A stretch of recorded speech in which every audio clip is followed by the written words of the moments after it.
Saya Randi Arnaldo Damani. Saya Irenika Berubangun.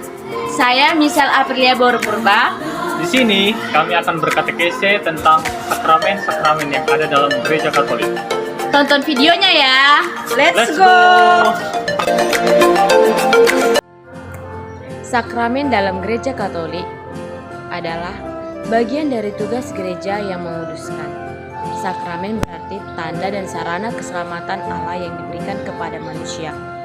Kata sakramen berasal dari bahasa Latin, sacramentum. Artinya, hal-hal yang berkaitan dengan yang kudus atau yang ilahi. Sakramen dalam Gereja Katolik mengandung dua unsur hakiki, yaitu yang pertama, forma. Forma artinya kata-kata yang menjelaskan peristiwa ilahi. Dan yang kedua, materia, artinya barang atau tindakan tertentu yang kelihatan. Sakramen-sakramen dibagi menjadi sakramen inisiasi, yaitu sakramen pembaptisan, penguatan, dan ekaristi kudus. Sakramen-sakramen penyembuhan yaitu tobat dan pengurapan orang sakit. Dan sakramen-sakramen pelayanan, persekutuan, dan perutusan yaitu sakramen pembaptisan atau imamat dan perkawinan. Berikut ini adalah penjelasan tentang sakramen dalam Gereja Katolik. Di dalam Gereja Katolik terdapat 7 sakramen. Yang pertama yaitu sakramen baptis. Sakramen baptis merupakan sakramen yang pertama kali kita terima sebelum sakramen-sakramen yang lain. Pada saat penerimaan sakramen baptis, kita diperciki air, kemudian diolesi minyak, serta diberi kain putih dan lilin bernyala.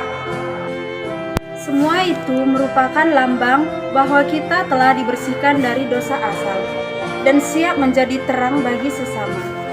Dengan menerima sakramen baptis, kita telah diangkat menjadi anak Allah dan digabungkan dengan gereja yang menjadikan kita anggota tubuh Kristus, serta siap diutus untuk berbuat baik kepada semua orang. Pembaptisan hanya dapat diterima satu kali untuk selamanya, namun meninggalkan material rohani yang tidak dapat dihapuskan. Sakramen yang kedua yaitu sakramen krisma atau disebut dengan sakramen penguatan. Allah Bapa memperkuat jiwa kita lewat sakramen penguatan atau sakramen krisma. Hal ini dapat dilihat dalam Kisah Para Rasul 2 ayat 2-13 yang menceritakan bahwa setelah Yesus Kristus naik ke surga, Roh Kudus dicurahkan kepada para rasul.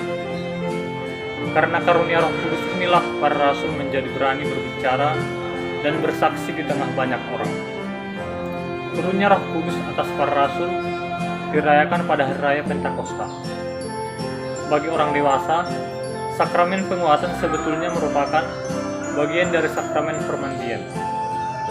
Orang yang telah dipermandikan ditandai dengan minyak krisma, tanda kekuatan Roh Kudus, sebelum diutus untuk memperjuangkan cita-cita Kristus dalam gereja dan masyarakat.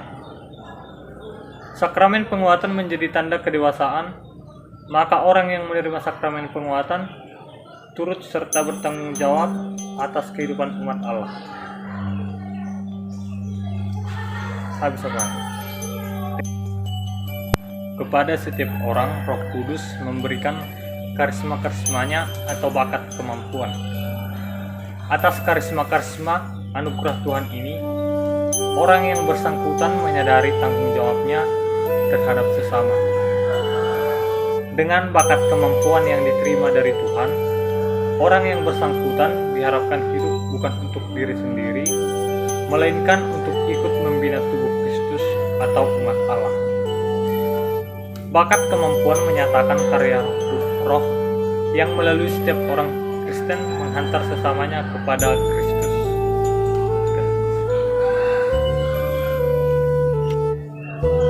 Sakramen yang ketiga, sakramen Ekaristi. Perayaan syukur atas kasih Allah Bapa lewat pengorbanan Tuhan Yesus Kristus dirayakan setiap kali kita mengikuti misa atau sakramen Ekaristi. Pada saat Ekaristi, kita mengenang karya penyelamatan Yesus Kristus bagi manusia yang terjadi melalui wafat dan kebangkitannya.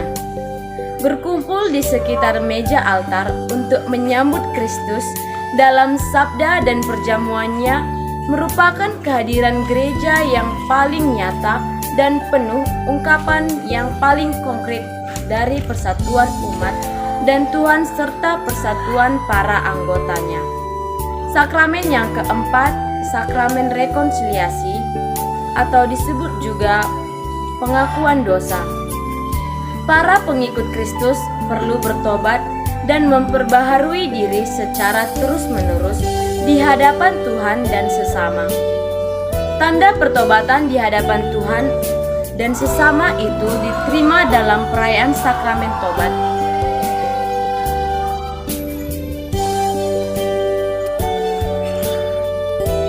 Seseorang yang melakukan sesuatu yang bertolak belakang dengan kehendak Tuhan berarti dia memisahkan diri dari Tuhan dan sesama. Selama suatu kesalahan berat belum diampuni, ia tidak dapat ikut serta dalam ibadat umat secara sempurna. Dia ibarat cabang yang mati dari sebuah tanaman. Agar dia diterima kembali menjadi anggota umat yang hidup, dia harus bertobat dan menghadapi wakil umat atau pastor untuk mendapatkan pengampunan. Tobat sejati menuntut agar kerugian yang diakibatkan oleh kesalahan itu diperbaiki. Sakramen yang kelima yaitu pengurapan orang sakit. Jika seorang anggota umat sakit keras, keprihatinan Tuhan diungkapkan dengan sakramen perminyakan orang sakit. Kristus menguatkan si sakit dengan Roh Kudus-Nya yang ditandakan dengan minyak suci. Dengan demikian, si sakit dibuat siap dan tabah untuk menerima apa saja dari tangan Allah yang mencintai kita, baik dalam kesembuhan maupun dalam maut. Dengan menderita seperti Kristus, si sakit menjadi lebih serupa dengan Kristus. Sakramen yang keenam, yaitu sakramen imamat. Umat membutuhkan pelayanan-pelayanan yang bertugas menunaikan berbagai tugas pelayanan di tengah umat demi kepentingan dan perkembangan umat dalam hidup beriman dan bermasyarakat. Pelayanan-pelayanan itu juga berfungsi untuk mempersatukan umat, membimbing umat dengan berbagai cara demi penghayatan iman pribadi dan bersama membantu melancarkan komunikasi iman demi tercapainya persekutuan umat dan persekutuan iman. Dan sakramen yang ketujuh yaitu sakramen pernikahan. Dalam sakramen perkawinan atau pernikahan terdapat 3 pihak yang terlibat, yakni mempelai pria, wanita, dan Allah Bapa sendiri. Ketika mempelai pria dan wanita menerima sakramen ini, maka Allah hadir di tengah-tengah mereka untuk menjadi saksi dan memberkati melalui perantaraan imam atau diakon yang berdiri sebagai saksi dari pihak gereja. Oleh karena itu, dalam Gereja Katolik, perkawinan bersifat kudus dan tidak dapat diceraikan. Terdapat dalam Matius 19 ayat 6. Membangun keluarga merupakan kejadian yang sangat penting dalam hidup seseorang. Tentu usaha sepenting ini tidak di luar perhatian Kristus serta umatnya, maka Kristus sendiri hadir dalam cinta mereka antar suami dan istri. Terima kasih ya sudah menonton video kami. Jangan lupa like, Komen, Share, dan subscribe. Dadah! Sekian dan terima kasih. Sampai jumpa kembali.